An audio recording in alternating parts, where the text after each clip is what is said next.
Don't forget to like the video, share your thoughts in the comments, and subscribe to stay updated with our latest stories. I never imagined that something so simple, just a favor, could change everything. But that's how life is, isn't it?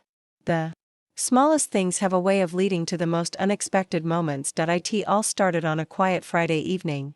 The house smelled of lavender from the candles I had lit earlier, and the soft hum of jazz played from the speaker in the corner. I had just finished cleaning up after dinner when my husband, Mark, walked into the kitchen, his phone in hand and a slightly hesitant look on his face. "Hey honey, do you remember Tom?" he asked casually, though his tone suggested there was more to this conversation. I did remember Tom, Mark's old friend from work.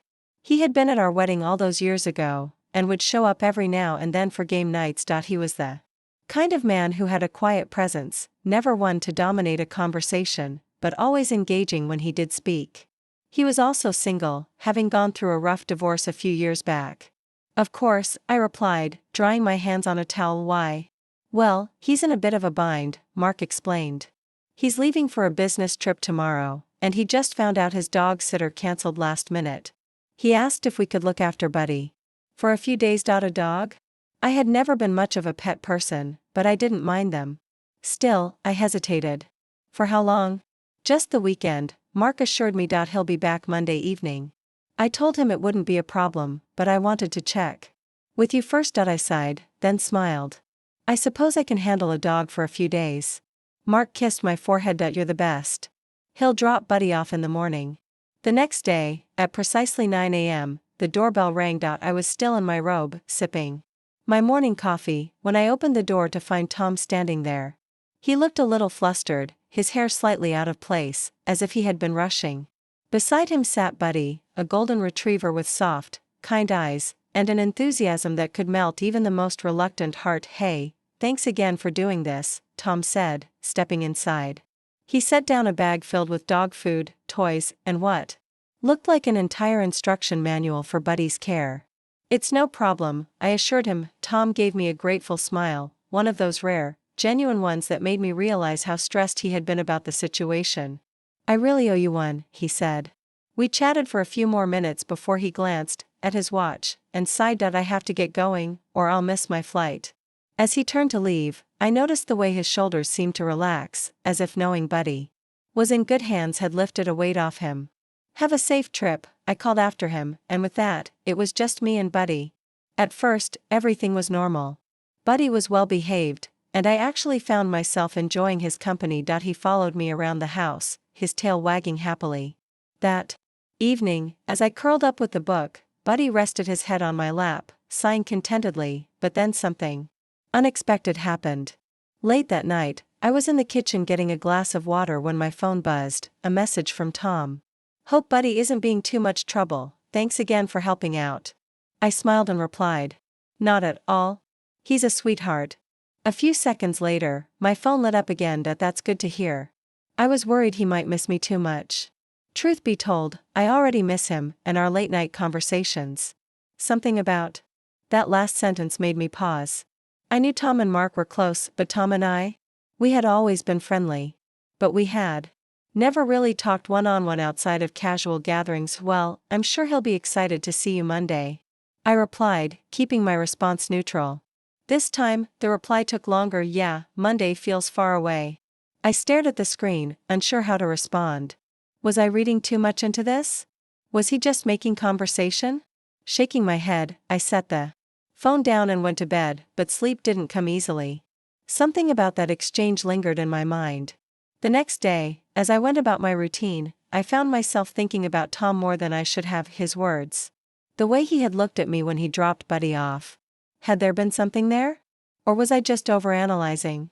Then, in the afternoon, my phone buzzed again. "Hey, do you mind if I call you for a minute?" I hesitated before replying. "Sure." A moment later, my phone rang. I took a deep breath and answered. "Hey," I said, trying to keep my voice light. "Hey," Tom responded. His voice was warm, almost intimate. "I hope I'm not bothering you." "Not at all," I said, even though my heart had started to beat a little faster. He exhaled softly. "I wanted to hear your voice." A strange, nervous energy ran through me. This was definitely not a normal conversation anymore. Tom, I said. Carefully, is everything okay? He was silent for a moment before he finally spoke. I don't know, he admitted. I think I've been holding on to something for a long time. And this weekend, knowing you're the one looking after Buddy, knowing you're there while I'm here, it's made me realize something. I swallowed hard, gripping the phone tighter. Realize what? That I've always thought of you as more than just Mark's wife. My breath caught in my throat. For a moment, I wasn't sure if I had heard him correctly. Tom's words hung in the air, suspended between us, their weight pressing against my chest. More than just Mark's wife. I shifted in my seat, gripping the phone tighter. Tom, my voice was barely above a whisper. I know what he said quickly, as if trying to backpedal. I shouldn't have said that. I just. He sighed. I've kept that to myself for a long time. And I wasn't planning on ever saying it, but something about this weekend? I don't know. It just came out. I closed my eyes. My mind was racing, trying to make sense of everything. Tom had always been a presence in our lives, but I had never seen him in this way before. And yet, now that he had said it, something inside me shifted. A dangerous curiosity. A quiet realization that I wasn't entirely unaffected. I should have shut it down. I should have told him that this was inappropriate, that we couldn't have this conversation. But instead, I found myself asking, how long? The words slipped out before I could stop them. He hesitated. A long time. He admitted. Probably longer than I should have. I never wanted to interfere in your life. You and Mark. You seemed happy. I swallowed hard. We are happy, are you? Tom's voice was gentle, not accusing. But the question struck a chord. I opened my mouth to respond, but found that the words wouldn't come. Were we happy? Mark and I had been together for nearly 3 decades. We had built a life, a family, a routine, but in the last few years, things had changed. The passion had dulled, replaced by familiarity and comfort. We still love each other, but there were moments, quiet moments, where I felt like I was just moving through the motions of my own life. I had never voiced that out loud. Never even admitted it to myself, but now Tom's question echoed in my mind. I don't want to cause trouble, Tom continued. I needed to be honest with you, even if nothing comes of it, even if we never talk about this again. I exhaled slowly. Tom? I don't know what to say. You don't have to say anything, he said. Softly. I needed you to know. A heavy silence stretched between us. Finally, I forced a small, unsteady laugh. Well, this is definitely not what I expected when I agreed to watch Buddy. Tom chuckled, the sound warm and familiar. Yeah, neither did I. For a moment, it felt normal again. Just 2 old friends talking. And yet, beneath the surface, something had changed. Listen, Tom said after a beat. I don't want to make you uncomfortable. If you want to forget this conversation ever happened, I understand. Just say the word, and I promise, I won't bring it up again. I should have said yes. I should have taken the escape he was offering, but instead, I hesitated. And that hesitation said more than words ever could. That night, I barely slept. I tossed and turned, my mind replaying our conversation, over and over again. I had spent years thinking of Tom as Mark's friend. But now, I found myself seeing him differently, seeing the way his eyes softened when he spoke to me. The quiet attentiveness in his voice.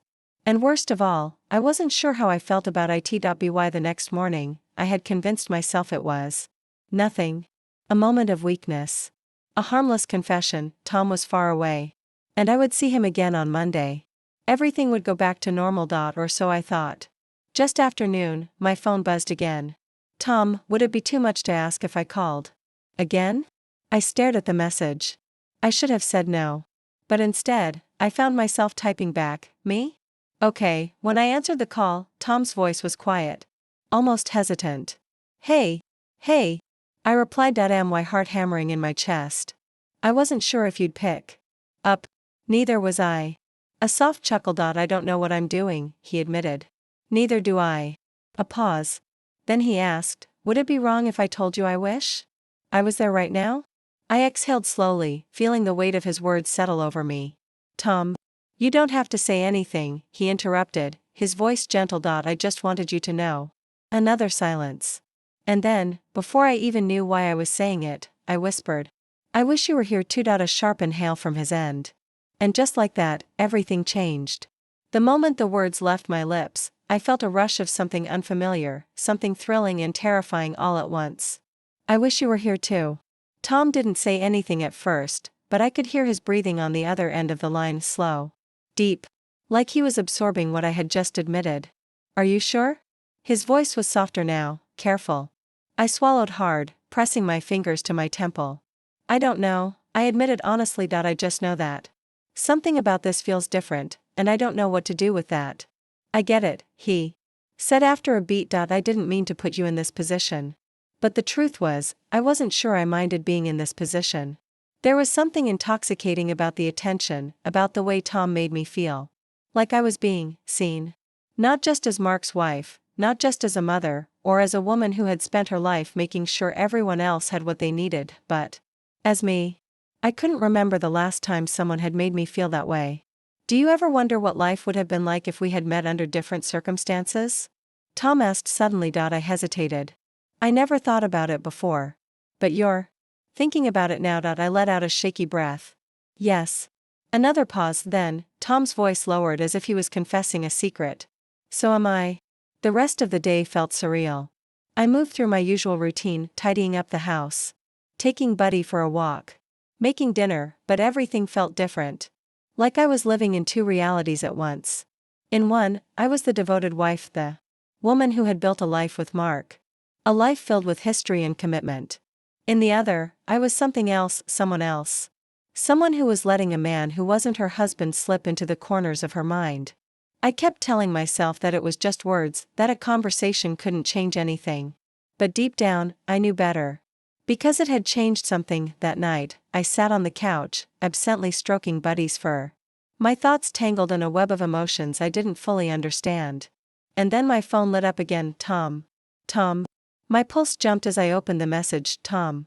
Can't sleep. Keep thinking about you. I stared at the screen, my fingers hovering over the keyboard. I should have ignored it. But I didn't. Instead, I typed back, me. Same. A few seconds later, my phone buzzed again. Tom. I know this is probably the worst timing, but I have to ask. If things were different, if we had met before you and Mark, do you think we would have had a chance? I sucked in a breath, because I already knew the answer, and this time, I didn't hesitate to tell him the truth. Me. Yes. The next morning, everything felt heavier. I woke up early, my thoughts still swirling, my body restless. As I made coffee, Buddy sat at my feet, looking up at me as if he knew something was wrong. I sighed, rubbing his ears. What am I doing, huh? He just wagged his tail. I picked up my phone, debating whether to text Tom first, but before I could decide, another voice interrupted my thoughts. Morning. I turned startled to see Mark standing in the doorway, stretching his arms. Hey Dad, I said, forcing a smile. You're up early? Couldn't sleep, he muttered, grabbing a mug and pouring himself coffee. Had a weird feeling, something inside me clenched. Like what? I asked, keeping my voice casual. He shrugged. I don't know, just off. He took a sip of his coffee, then looked at me, studying me a little too long. Are you okay? My heart pounded. I opened my mouth to say yes. But the lie caught in my throat. Because I wasn't okay. I was caught in something I didn't fully understand. Something that scared me, excited me, confused me. Something I wasn't sure I could stop. And that was the moment I realized this wasn't just a conversation anymore. This was a turning point. And I had no idea which way I was going to fall. The weight of everything settled on me in that moment. Mark's eyes studying me across the kitchen. The memory of Tom's words lingering in my mind, and the quiet, undeniable truth pressing against my chest. I wasn't just caught between two conversations. I was standing at a crossroads, and no matter which path I chose, something would change. Forever. Are you sure you're okay? Mark asked again, his brow furrowed. I hesitated, gripping my coffee mug tightly. Yeah, I said, forcing a small smile. Just didn't sleep well. He nodded slowly, but something in his expression told me he wasn't convinced. And maybe he shouldn't have been. The hours crawled by, and with each passing minute, the tension inside me grew. I told myself to let it go. To push away whatever had ignited between me and Tom, but it was impossible. His words had unraveled something inside me. Something I hadn't even realized was bound so tightly. By the afternoon, I couldn't take it anymore. I picked up my phone, my hands trembling slightly as I typed out a message. Me? Can we talk? A minute passed, then another. Finally, my phone buzzed. Tom, I was hoping you'd say that. We spoke in quiet, careful words, both of us knowing we were treading dangerous ground. I don't want to hurt you, he said softly. I know, I whispered. I don't want to hurt Mark either. I swallowed hard. Me neither. Another silence stretched between us, then Tom exhaled. But I also can't pretend I don't feel this. Neither could I. And that was the problem. I closed my eyes, inhaling deeply. I don't know what to do, Tom. I'm not asking you to do anything, he said. I just need you to know that if things were different, if there was ever a world where we weren't bound by timing and circumstance, I wouldn't have let you go unnoticed. His words felt like a confession, a wish, a heartbreak wrapped in possibility.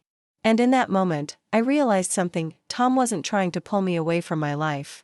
He was simply showing me something I had forgotten, what it felt like to be seen, to be wanted, to be chosen. And maybe that was why this happened. Maybe it wasn't about what I was missing with Mark. Maybe it was about what I had forgotten about myself. Who I used to be, who I still was. Who I needed to be again. That evening, as I sat across from Mark at dinner, I studied him in a way I hadn't in a long time, the man who had stood by my side for so many years. The man I had built a life with. There was comfort in that, but comfort could sometimes make you forget that love needed to be tended to, nurtured, seen. I realized then that it wasn't about Tom. It was about me. I needed to find that part of myself again. The woman who still wanted to feel desired, alive, noticed. And maybe, just maybe, that was a conversation I needed to have with Mark, not Tom. That night, I sent one last message. Me. Thank you for making me remember something important. Tom replied almost instantly. Tom, and what's that? I stared at the screen for a long time before typing back. Me, that I don't want to live the rest of my life just feeling comfortable. I want to feel more. A pause, then, his final reply. Tom, then don't be afraid to ask for it. I put down the phone, exhaled slowly, and turned to Mark, and for the first time in a long time, I wasn't afraid to say what was on my mind. It wasn't the end of a story. It was the beginning of a new chapter.